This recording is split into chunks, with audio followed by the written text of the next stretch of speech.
So if it's really true, oh, lucky you.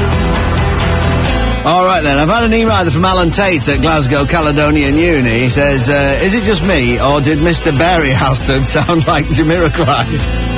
Well, all right. So there's two people with a West Country accent in the country. It don't prove anything, does it?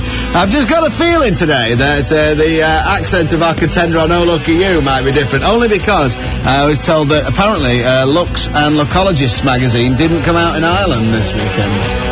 So let's see who we've got on there. Hello, who's dangling on the lucky line? I think you'll find it's Mr. McScotty, Mark.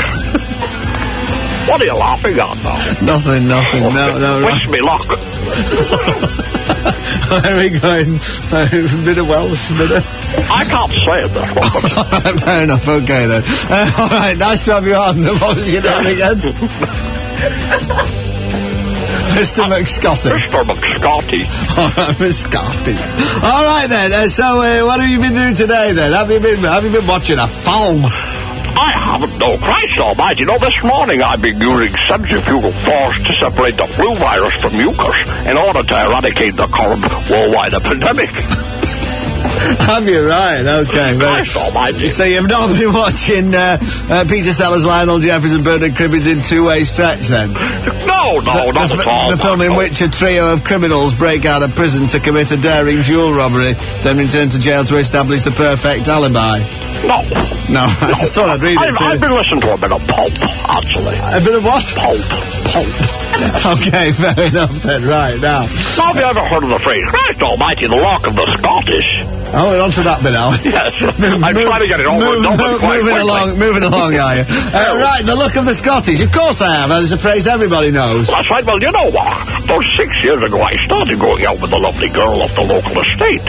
Right. And I don't mind admitting, Christ almighty, I'm not very well experienced with members of the opposite sex. Right, I see. In fact, I'm nearly 30 years old now.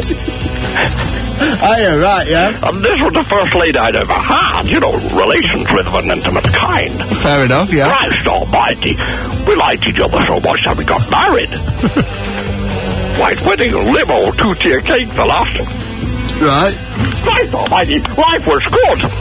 And I was loving it, right? Yeah. We were having the old hanky-panky on a regular basis. Right, yeah.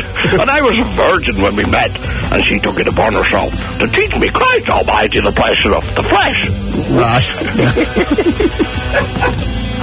Go on, keep going, son. Keep going.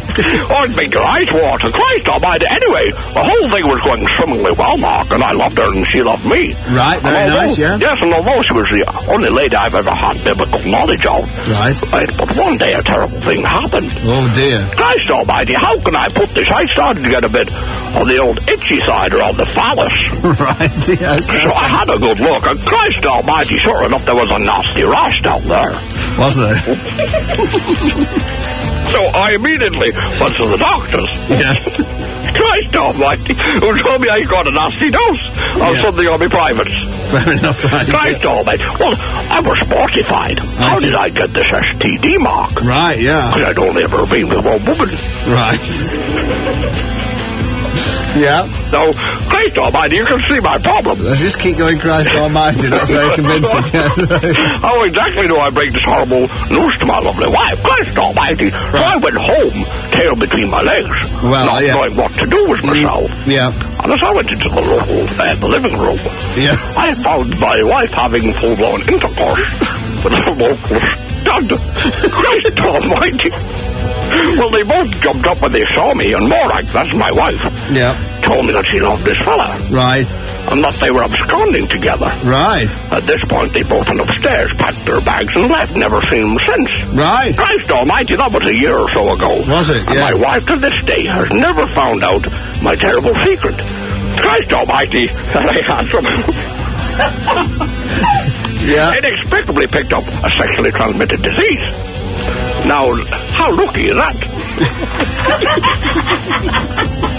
I tell you can't buy that kind of luck. Mark. Yeah, if you could finish it off for me. I'm struggling. I'll have to go home and watch some films. Films? Films, isn't it? Films. Christ almighty. All right, then. Well, Mr. McScotty, it's It's been interesting having you on. But anyway, would you like to choose a prize now, then? Yes, I would. All right, then. Well, I've got a top-of-the-range executive turbo coupe forklift. No, I don't think so. Right, okay. I've got a complete hair transplant. Oh, well, no, I'm bald, actually. I am. So, well, just a little bit growing down the side. Bit of a comb over. That might be nice. Okay, fair enough. Or I've got a Venezuelan bird bath. No, I don't think so. No. Right. Hurry up. Right, okay, so you're going for the complete hair transplant, are you? Oh, okay, so that, yes. Fair enough, then. All right. Just stay by your phone, will you, and practice your accent? And then we'll be back with you for a question sometime between now and the end of the programme, and you could be a winner on... Do we have to? There's nothing to lose. If it's really true, oh, lucky you. And these are Utah Saints.